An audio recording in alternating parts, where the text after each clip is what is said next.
Hi there, Stratos. Welcome to episode 6 of Let's Brew Pauper in an all-new design. I hope you like it. Today we are building a mad combo artifact deck, and I want to start with a card that doesn't exist on MTG Online, but that gave me the whole idea for the deck.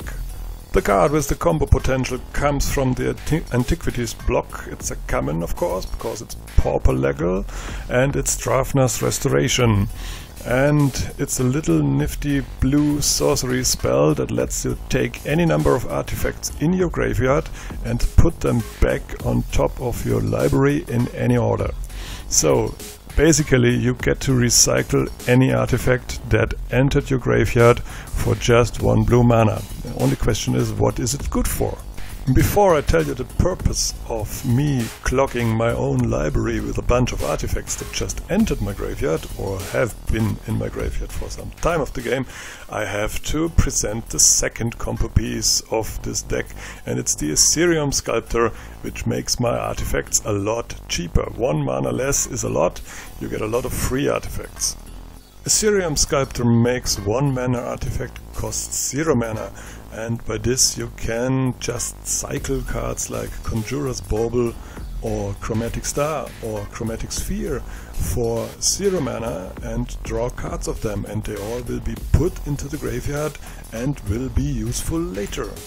But for now, let's scrap Drafner's Restoration, because as I have told you, it has not been reprinted from Magic Online yet.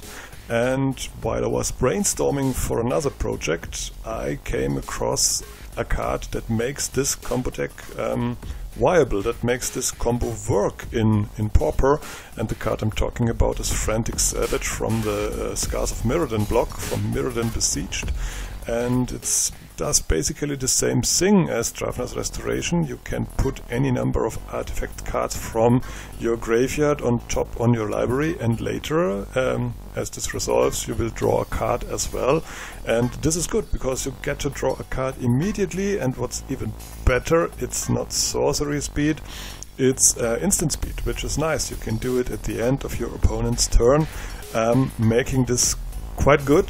The only disadvantage is the pretty high mana cost of 4 mana, but that's the downside you have to deal with, and this enables a whole new combo. Just you wait and see.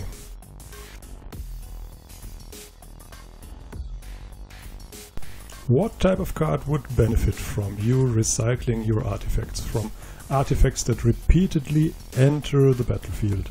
And I'm talking about really a lot artifacts, because you can put 5, 6, 7 artifacts from your graveyard on top of your library with Frantic Salvage, and then play them all if you have an Ethereum Sculptor in play. It must be cards that trigger when artifacts enter the battlefield, and the premium card for this is Golem Foundry. It's pretty hard to get enough charge counters on this card, but whenever you cast an artifact spell, you may put a charge counter on Golem Foundry. Then when you have 3 counters on Golem Foundry, you can remove one of those counters to get a 3 power, 3 toughness, colorless Golem artifact creature token. And this is really fun when you have 6 to 9 artifacts enter the battlefield, because you will get immediately 3 tokens, and it did cost you nothing. Basically, Frantic Salvage then reads, put 3 colorless artifact Golem tokens onto the battlefield, which is pretty nice. So this is the card I wanted to break for a long time, Golem Foundry, and I think with Frantic Salvage it's possible. There is another card with a similar artifact enter the battlefield trigger, and this card is Glaze Fiend, another card that I've tried unsuccessfully to break for a very long time, but you can pump the Glaze Fiend to obscene heights of power and toughness with Frantic Salvage. Imagine 6 artifacts entering the battlefield when you have a Glaze Fiend in play. That's pretty nice. That's plus 12. So that's pretty good, and it's a flyer. It is perfectly in curve to the Golem Foundry, because turn 2 you play your Glaze Fiend, turn 3 you play your Golem Foundry, turn 4 you can start recycling artifacts with Frantic Salvage. and it is flying. It's got flying. It has evasion, so it's pretty neat to have it. And I built a deck around these 3 cards, and the next thing I'm going to show you is the deck list. Let me talk about the deck list. You've got the combo pieces. The combo pieces are the Golem Foundry, which triggers whenever an artifact enters the battlefield, and the Glaze Fiend, which also triggers whenever an artifact enters the battlefield. And you've got the Frantic Salvage to recycle your artifacts. And then you have 12 card draw effects. Sorry, it's only 11. You've got Chromatic Sphere that enters the battlefield for free when you've got your Ethereum Sculptor and draws your card. You have the Chromatic Star that enters for free and draws your card, and you have the Conjurer's Booble. So 11 sources of card drawing that are basically for free. And you have some more artifacts to keep the combo up, to interact with the Golem Foundry and the Glaze Fiend, but also help you survive in the early game. It's the Ether Spellbomb, which is a pretty essential card, especially against Delver Fiend, where you just have to handle Kiln Fiend early, and sometimes you can use it to protect your Glaze Fiend against removal, to send it back to your hand. Or you might want to bounce an Ulamox Crusher or whatever. It's just a 1-mana temporal removal spell that helps to keep you alive. Also good to bounce Gormaganglers, pretty nice. So, second artifact to keep you alive is the Aeoli Pile. I hope I pronounced this correctly. I'm not sure how to say Aeoli Pile, but you must imagine this as a 1-mana artifact because of the Ethereum Sculptor that you have in play, and then it's really quite cheap removal and again helps to keep you alive for some time. You have some protection for your combo pieces. I'm running 2 copies of Welding Jars, which is a free artifact, will trigger Golem Foundry and the Glaze Fiend, and gives a regeneration shield to both of them. I have some mana acceleration. We are running 18 lands in the deck, but you have got 2 Lotus Petal for the extra explosive start, and you have got 3 Springleaf Drums, because most of the time the golem you will produce will be summoning sick, and then you can use your Springleaf Drum to produce mana, which is quite nice. Also keep in mind that you can put a golem token from your Golem Foundry into play to trigger your Glaze Fiend to make him survive a removal spell. This is pretty important, and I've done it quite a time. Okay, I told you we are running 18 lands, and we are running 11 of the artifact lands, only 3 Ancient Den. They produce white mana. I wanted to have a plains that I can find by my Esper Panorama, and I thought that 5 white mana sources would have been too much, so only 3 Ancient Dens and 4 copies of Seed of the Synod, because you need a lot of blue mana in this deck, so 4 copies would be okay, and 4 copies of Vault of Whispers, which produces black mana. The rest of the lands is plains, islands and swamp, and a single Esper Panorama to get whichever basic land you're missing. Moreover, you're running 2 Swordcast to replenish your hand quickly when you're out of hand. So this is the deck list. You don't have much removal, only 5 removal spells and only 2 of them permanent. Oh, I forgot one. I forgot the one of the Alchemist's Vial, which is a pretty neat card. I thought my Glaze Fiend, it has evasion, but sometimes the opponent will leave a blocker back, a flying blocker back, and in cases like this you can play an Alchemist's Vial and draw a card and prevent their creature from blocking, and push through the damage with the Glaze Fiend that you need. So that's the reason for running 1 of the Alchemist's Vial. Okay, we're coming to the sideboard next. In the sideboard we have the very essential Dispel, 3 copies of Dispel, and it is absolutely essential because against any blue deck you need a way to push through your Golem Foundry, and Dispel is the spell that will help you do it. As well as Duress, 2 copies of Duress against burn, against removal heavy decks and against control decks. You want to pick some of the silver bullets and Duress will help. If you're playing against decks that have much removal that will wreck you, you are running Sanctum Gargoyles in the sideboard, 3 copies of them, to get artifacts back from the graveyard onto the battlefield. And Sanctum Gargoyle is nice because it's an artifact himself, so that when you have 2 Sanctum Gargoyles you can have 1 in play, 1 in your hand, and if the one in play dies, you can play the one from your hand to get back the one that died. And by this you will always have a blocker, so this helps against removal heavy decks to bleed them out, to make them waste their removal on the Sanctum Gargoyle. You're running 2 copies of Shrivel against elves, against hexproof, against all the 1 toughness creature decks out there. You want 2 Shrivels, board them in, you will be fine. Against burn I'm running Sunbeam Spellbomb. Sunbeam Spellbomb is nice because it interacts with the Golem Foundry and with the Glaze Fiend. Both of them will trigger when you play the Sunbeam Spellbomb, and it will help to keep you alive against burn because you get 5 life for 2 mana and a trigger, so that's nice. And the last 2 cards are 2 more copies of Swordcast, because sometimes you're up against a deck and you know that the only way to survive is to draw more cards than he does, than your opponent does, and here Swordcast will help. Because maybe they are playing a deck without any creatures and your Aeoli pile will not be needed, then you can put in 2 Swordcast and be fine. Or maybe it's the Aether Spellbomb that you don't need, and so on. Swordcast, more or less a filler card when you have dead cards in your deck. And yeah, I talked a lot about the deck list and about the combo and about the interacting pieces. I think it's time to watch a game.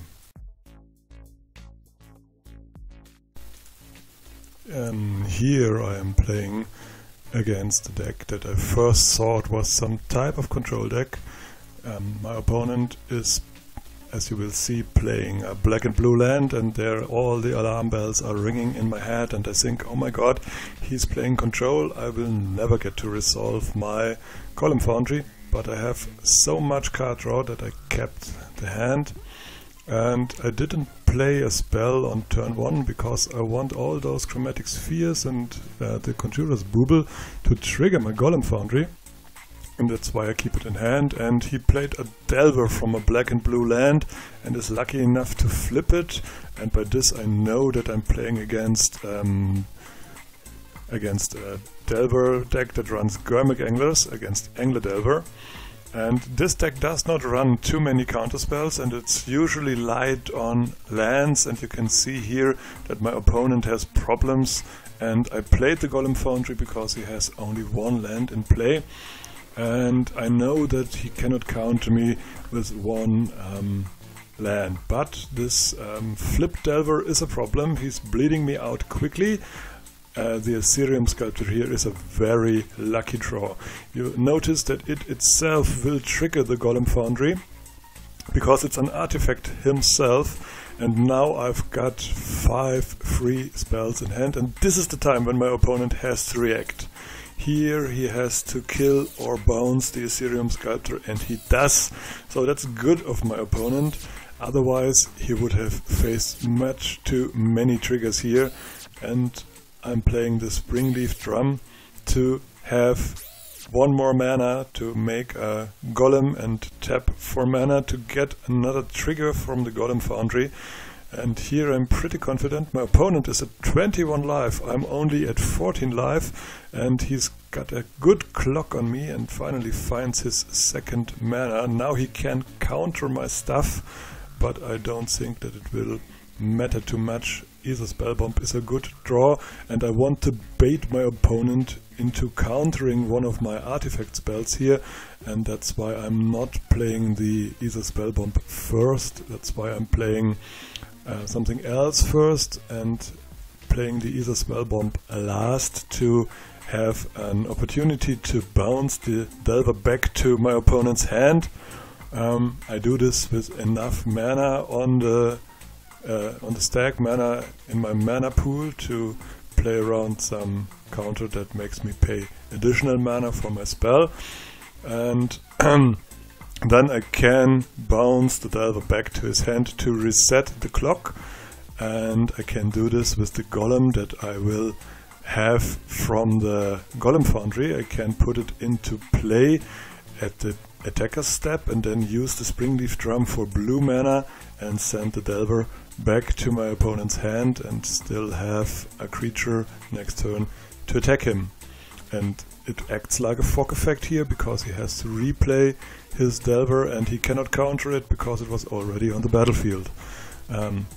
He is replaying the Delver, that's okay for me, and I have the third trigger for the Golem Foundry in my hand, and more important, I have the Frantic Salvage, and my opponent is tapping out here, which is very important for me, and Lotus Petal is the perfect draw here, because now I can do crazy stuff with my Frantic Salvage. I can put my whole graveyard back on top of my library, and I will do it so that Ethereum Sculptor is on the top of my library, and then I have the Lotus Petal to play the Ethereum Sculptor and the Conjurer's Booble in hand to draw a card to start the whole combo process. Lotus Petal will trigger Golem Foundry as well, and my opponent is tapped out having mana problems, and here I can produce many Golem tokens from the Conjurer's Bauble, which will trigger the whole cascade, let's call it cascade, of artifacts that I put on top of my library, producing many Golem tokens, 6 trigger, 6 counters, 7 counters now on the Golem Foundry. That's 2 more Golem tokens. Here I need some mana to use the Chromatic Sphere to add even more counters on my Golem Foundry. And the last card that I will play is the Ether Spellbomb to bounce back a creature from my opponent or to draw me another card. So I'm pretty happy with how this turned out. I still have 8 counters on my Golem Foundry. That's 2 more Golem tokens, and I can bounce back his creature that he cannot replay. And I even have 1 Golem to attack, and now my opponent doesn't have that much of a clock on me anymore because I have so many Golems in play. And if he cannot bounce my artifact or destroy my artifact here, and destroying an artifact with black-blue is pretty difficult, he will have a problem.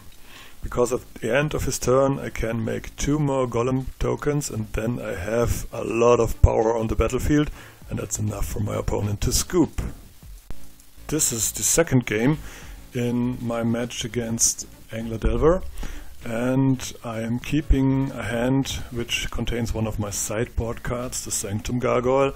I boarded in Sanctum Gargoyles because I thought he has much removal, he has some counterspells, and I might need my graveyard back in time, but I'm keeping definitely a slow hand here with a lot of artifacts hands, but as a black and blue deck he has a hard time destroying artifact lands, and he fills his graveyard quickly, so I'm afraid of a Gurmag Angler, of an early Gurmag Angler here, and yeah, Gurmag Angler would have a pretty good clock on me, and there it is. And now he is tapped out again, and this means I can resolve my Golem Foundry. And this is more important than the Glaze Fiend that I have drawn. I think I could have played Glaze Fiend and Springleaf Drum, but the additional mana wouldn't have been much use for me in this turn. It was much more important to resolve the Golem Foundry, and his Durus has to take my Frantic Salvage, of course, because he must stop me from going off again. And here I played a non-artifact land to not waste a trigger from the Glaze Fiend, but then again I have to put more counters onto my Golem Foundry, wasting some of the Glaze Fiend triggers in the process. But I get a blocker, which might be necessary, which might be useful. And here he's boarded in the Echoing Truth against my Golem Foundry, which is pretty neat. Here basically I played 2 dead cards this turn, wasting 2 triggers, setting me back a lot, and I'm facing down a 3-turn clock, which might be problematic. My opponent has 4 cards left in his hand, and either Spellbomb definitely is a lucky draw here. I'm replaying Golem Foundry, and I do it to trigger this counterspell to bait it out, because then I get a free turn, I get a fog effect from the Either Spellbomb, and I have Sanctum Gargoyle in my hand to get back the Golem Foundry whenever I want. And because 2 artifacts entered the battlefield, my Glaze Fiend is now a 4/5, and my opponent drew very well another one of his sideboard cards, I assume a Vapor Snack, and then I have my Glaze Fiend back in hand. Now my opponent can of course replay his Gurmagangler easily, 5 cards in his graveyard, 3 lands, and here I have to get the Aether Spellbomb with the Sanctum Gargoyle to push back the Gurmagangler, to get me another turn, to have another fog effect. Unfortunately, I would have much rather liked to get the Golem Foundry back, but now my board position is much better than the one of my opponent.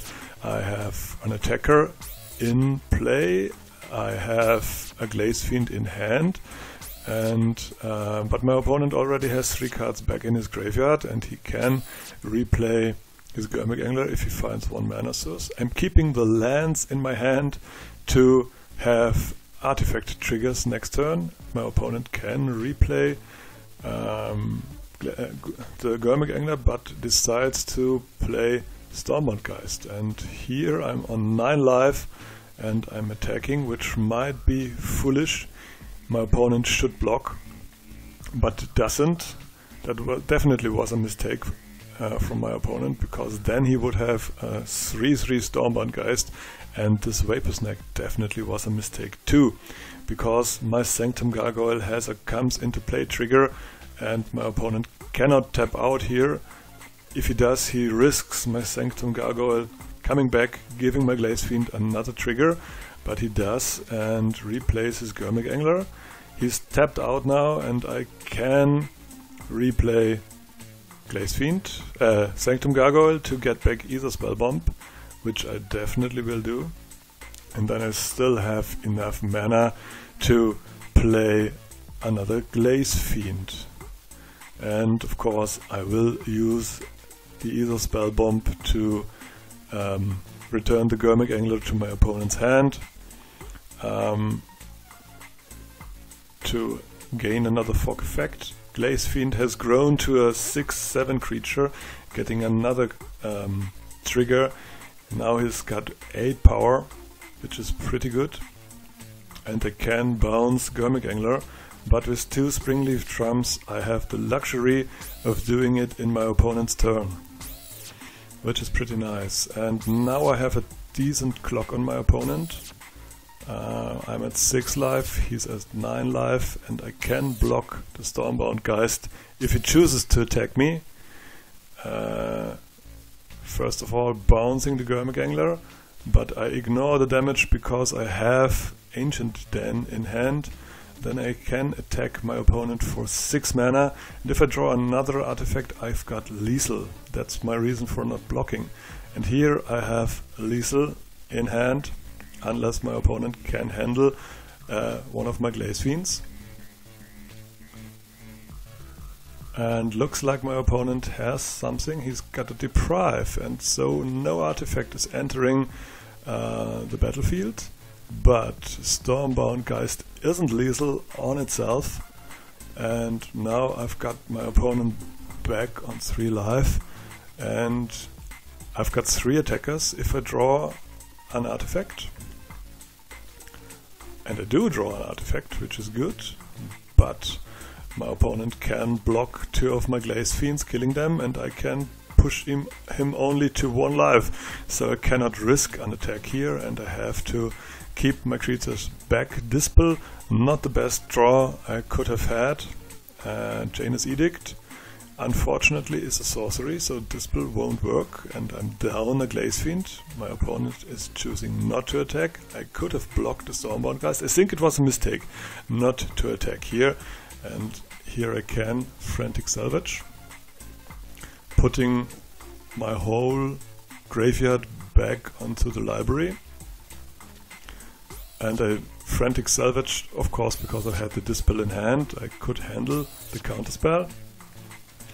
And here the only card that matters is the Stormbound Geist because of the Undying ability, and I've stacked it so that I can bounce the Sultai Scavenger back to my opponent's hand and force him to block.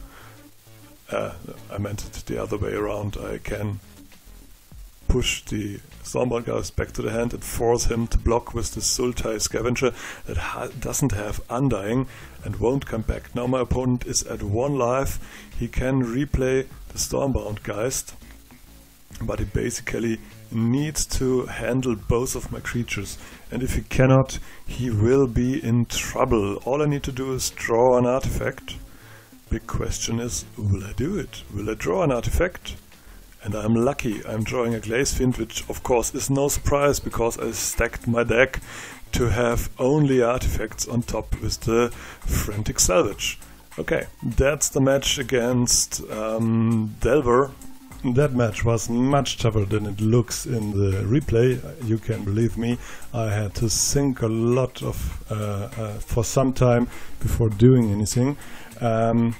I hope you like the new design of my Let's Brew series, and I hope you like that I'm playing music in the background for the first time. It's royalty-free music from freesound.org, and the artist that made these 2 tracks that you have been listening to is named Xuzu, and he's made these tracks especially for YouTube videos, and I hope you enjoyed it.